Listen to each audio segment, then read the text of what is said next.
আসসালামু আলাইকুম প্রিয় দর্শক, যে বিষয়টা নিয়ে কথা বলবো আসলে ঘটনা হলো তিনটা। আমি আসলে সিদ্ধান্ত নিতে পারছিলাম না যে কোনটা আগে বলবো কোনটা পরে বলবো। তার চেয়ে বরং এক কাজ করি, যেটা যেভাবে ঘটেছে সেভাবে বলি, যেটা আগে ঘটেছে সেটা আগে বলি। এবং এই তিনটা ঘটনার মধ্যে আমি কোথায় যোগসূত্রটা খুঁজে পাচ্ছি সেটা আপনাদেরকে বলবো। প্রথমে যে ঘটনাটা বলবো সেটা হলো এই বৈষম্য বিরোধী ছাত্র আন্দোলনের নামে যে চাঁদাবাজির ঘটনাটা ঘটেছে, প্রকাশিত হয়েছে, পুলিশ গ্রেপ্তার করেছে 5 জনকে গুলশানে একজন আওয়ামী লীগের সাবেক এমপি তার বাসায় যেয়ে তারা হুমকি দিয়েছে তাদেরকে গ্রেপ্তার করে ফেলা হবে, যদি তারা টাকা দেয় তাহলে তাদেরকে রক্ষা করা হবে। কত টাকা? 50 লাখ টাকা। এবং 17 জুলাই তারা প্রথম গিয়েছিল। তার নেতৃত্বে ছিলেন সম্মিলিত বেসরকারি বিশ্ববিদ্যালয় আহ্বায়ক কমিটি, মানে বৈষম্যবিরোধী ছাত্র আন্দোলনের। তার নেতা আব্দুর রাজ্জাক রিয়াদ উনি ছিলেন, তার সঙ্গে ছিল কাজী গৌরব অপু এবং আরও অনেকে। মোটামুটি প্রথম দিন এই শাম্মী আহমেদের হাজব্যান্ড, যিনি সাবেক এমপি ছিলেন আর কি, তার হাজব্যান্ড তাদেরকে 10 লাখ টাকা চাঁদা দিয়েছেন। এই ছবিটা কিন্তু আমরা দেখেছি সোশ্যাল মিডিয়া, আপনারাও সবাই দেখেছেন।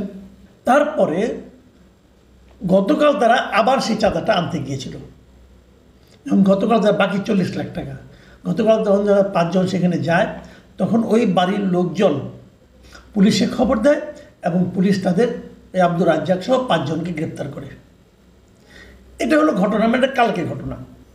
কালকের এই ঘটনার পর সর্বত্র প্রচারিত হয়েছে, অনেকেই কিন্তু মানে বিস্মিত হয়েছেন যে এটা কোনো কথা। এদেরকে দেশের মানুষ এত ভালোবাসত। বৈষম্যবিরোধী ছাত্র আন্দোলনের কিছু কিছু বদনাম কিন্তু আমরা শুনেছি, এটা খুব স্বাভাবিক শোনাটা। একটা কথা মাথায় রাখবেন, আমি মাঝে মাঝে বলি যে আপনি কিন্তু একেবারে কাউকে না জানিয়ে কোনো দুর্নীতি করতে পারবেন না।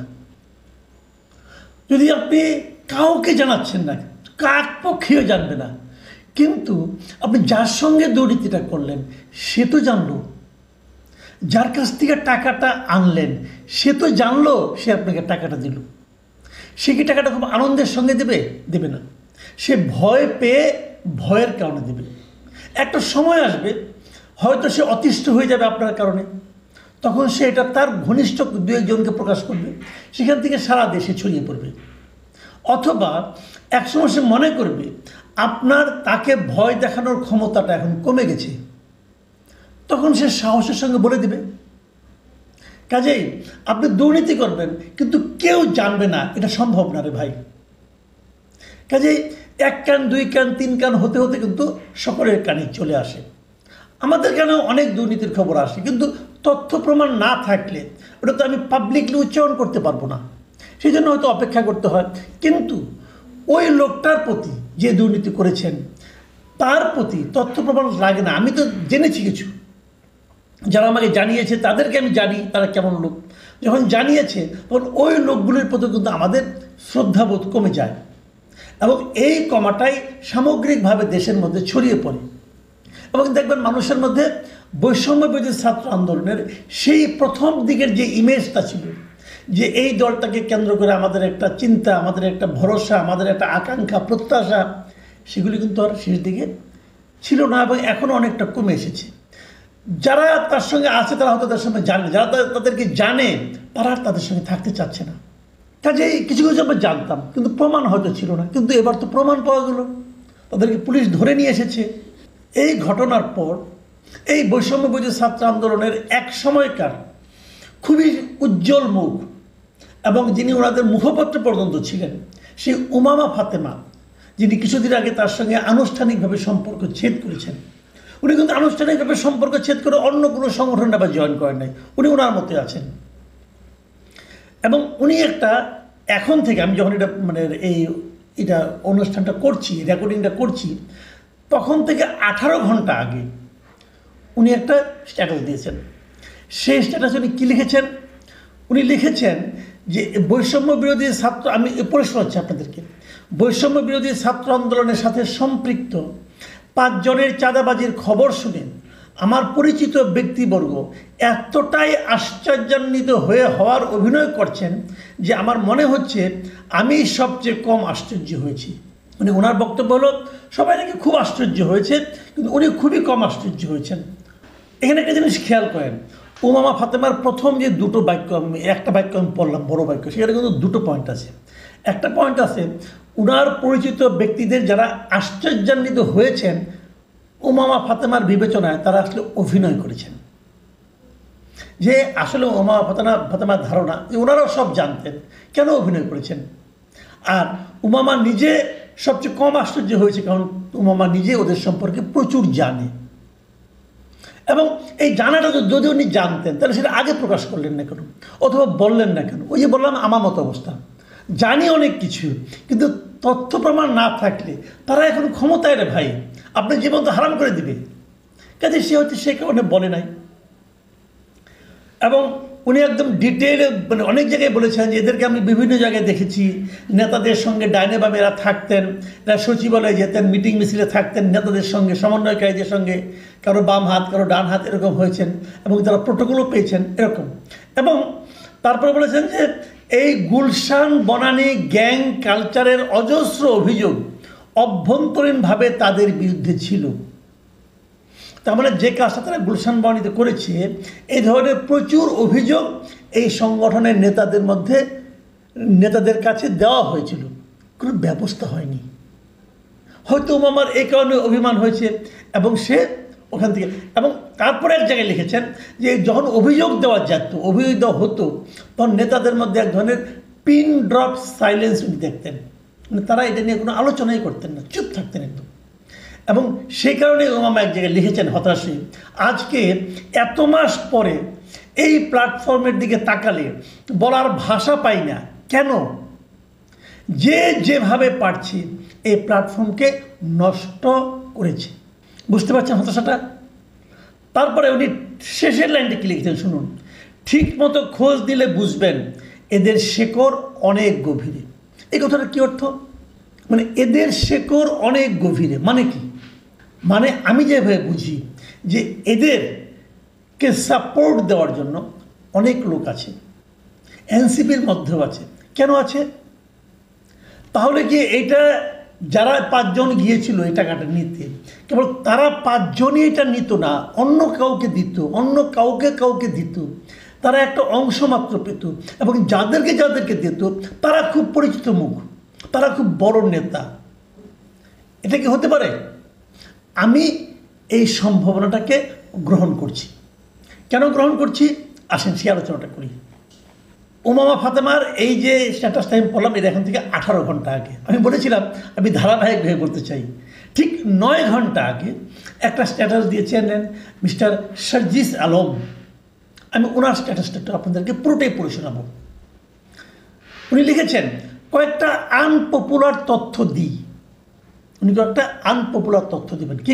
1, 2024 সালের 5 আগস্টের পর থেকে আজকে পর্যন্ত কিছু ব্যতিক্রম বাদে প্রত্যেক শনিবার সেনাপ্রধান সিএমএইচে গিয়েছেন সেখানে ভর্তি থাকা জুলাই আহতদের দেখতে, যেটা সকল উপদেষ্টাদের মোট ভিজিট কম্বাইন্ড করলে তার চেয়ে বেশি হবে। বুঝতে পেরেছেন? সেনাপ্রধান সিএমএইচে প্রতি শনিবারে যাইতেন এবং তার সংখ্যা সকল উপদেষ্টারা ওখানে যতবার গিয়েছেন সবগুলি যোগ করলেও সেনাপ্রধানের চেয়ে কম হবে। ওকে। নাম্বার 2, সবচেয়ে সিরিয়াস আহতদের কোয়ালিটিফুল ট্রিটমেন্ট নিশ্চিত করা এবং চিকিৎসা বাবদ ব্যক্তি প্রতি সবচেয়ে বেশি ব্যয় হয়েছে ঢাকা সিএমএইচে। গুড। নাম্বার 3, আহত এবং শহীদ পরিবারকে আর্থিক সহযোগিতা ও পুনর্বাসনের ক্ষেত্রে জুলাই শহীদ স্মৃতি ফাউন্ডেশন এবং স্বাস্থ্য মন্ত্রণালয়ের পর প্রতিষ্ঠান হিসাবে সবচেয়ে বেশি কাজ করেছে বাংলাদেশ সেনাবাহিনী এবং সেনাপ্রধান। এই 3টা তথ্য উনি দিয়েছেন। আপনাদের কি মনে হচ্ছে না যে এই কথাগুলো শুনে যে সার্জিস আলম বেসিক্যালি তেল মেরেছেন, তেল দিয়েছেন কাউকে? উনি কাকে তেল দিলেন এবং কেন দিলেন? তেলটা মনে হচ্ছে কেন সেটাও বলি। কিছুদিন আগে এই হাসনাত আবদুল্লাহ সেনাপ্রধানের সঙ্গে দেখা করেছিলেন, করে বাইরে এসে উনি এমন সব কথা লিখেছিলেন যা নাকি সেনাপ্রধানের কে ব্যক্তিগত আক্রমণ করার মতো হয়। এবং তখন সার্জিস আলম কিন্তু ওর একটা ব্যাখ্যা দিয়েছিলেন, কিন্তু তারপরে বলেছিলেন এন্ড অফ দ্য ডে উনি হাসনাতের সঙ্গে আছেন। তো সেই সার্জিস আলম যখন এরকম নির্জলা তেল মর্দন করতে চান, তেল দিতে চান, কেন এতদিন পরে কেন? উনি তো আগেই জানতেন। হোয়াই নাও? উনি কি আইএসপিআর চাকরি পেয়েছেন? উনি কি সেনাবাহিনীর পিআরও চাকরি নিয়েছেন? ঘটনাটা কি? আমি কিন্তু এই যে কথাগুলো উনি বলেছেন, তিনটা কথা, এই তিনটার একটাকেও আমি অস্বীকার করছি না। এই সবই হতে পারে। সেনাপ্রধানের ভূমিকা নিয়ে আমি বহুবার বলেছি, আমার কাছে ভালোও লেগেছে, কিন্তু এটা হতে পারে, কিন্তু কোনো সমস্যা নাই। কিন্তু এই কথাগুলো যখন সার্জিস আলম বলেন, হঠাৎ আপনি সার্জিস আলমের পুরোনো স্ট্যাটাসগুলি দেখেন, কখনো আপনি এই ধরনের কোনো স্ট্যাটাস পাবেন না। তাহলে হঠাৎ করে সার্জিস আলমের কী হলো যে এই স্ট্যাটাসটা দিতে হলো? আর আপনি বলছেন যে হ্যাঁ দিতে হলো কেন বলেন, ওই ঘটনার সঙ্গে মিল কোথায় পাচ্ছেন? হ্যাঁ আমি বলছি একটু পরে। তার আগে আরেকটা কথা বলে নিই। সার্জিস আলম তার শিরোনামটা কিয়েছেন কয়েকটা আনপপুলার তথ্য দিই। আচ্ছা মিস্টার সার্জিস আলম, এটা আনপপুলার কেন হবে? এই তথ্যগুলো আনপপুলার আপনি কি করে সিদ্ধান্ত নিলেন? তার মানে আপনি বলতে যাচ্ছেন সেনাবাহিনীকে কেউ পছন্দ করে না। আপনি সেনাবাহিনীকে পছন্দ করানোর দায়িত্ব নিয়েছেন। সেনাবাহিনীকে কেউ পছন্দ করে না, কাজে তাদের প্রশংসা করে বলে লোক পছন্দ করবে না।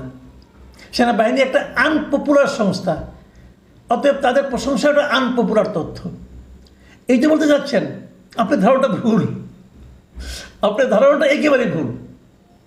সেনাবাহিনী আনপপুলার হয়েছে, কিন্তু কিছু কিছু জায়গায় সেনাবাহিনীর কিছু কিছু কাজ আনপপুলার হয়েছে। যেমন গোপালগঞ্জের সেনাবাহিনীর যে ভূমিকা, এটা আনপপুলার হয়েছে। এটা পুরো সেনাবাহিনীকে প্রশ্নের মুখে দাঁড় করিয়ে দিয়েছিল। এবং গোপালগঞ্জের জন্য যে দায়ী, আমি মনে করি সেনাবাহিনী উচিত হবে তার ব্যাপারে সিদ্ধান্ত নেওয়া এবং তাকে বিচারের আওতায় আনা। মানুষকে গুলি করে, দেশের মানুষকে গুলি করে হত্যা করার দায়িত্ব সেনাবাহিনীর না, মাথায় রাখতে হবে।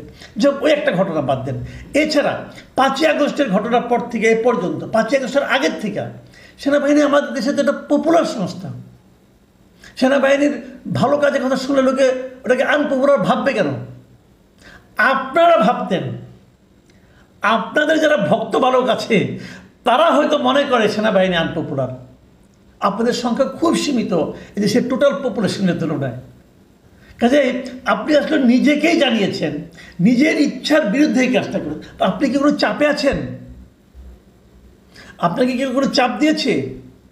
নাকি আপনার কোনো অপকর্ম ফাঁস হয়ে যেতে পারে এই ভেবে আপনি কাজটা করেছেন? যখন আপনার অপকর্মের কথা আমি ভাবি, তখন কি আমি উমামা ফাতেমার সেই বিষয়টা শেকড় আরও গভীরে এটা ভাববো? সেই গভীরে কি আপনি অবস্থান করছেন? এই বিষয়গুলি কিন্তু আসবে। পুলিশ কিন্তু 5 জনকে রিমান্ডে নিয়েছে, অনেক তথ্য কিন্তু পেয়ে যাবে। গভীরে থাকা সকল নেতৃবৃন্দকে বলবো, ভাই আপনারাও এই ধরনের স্ট্যাটাস দেওয়া শুরু করেন।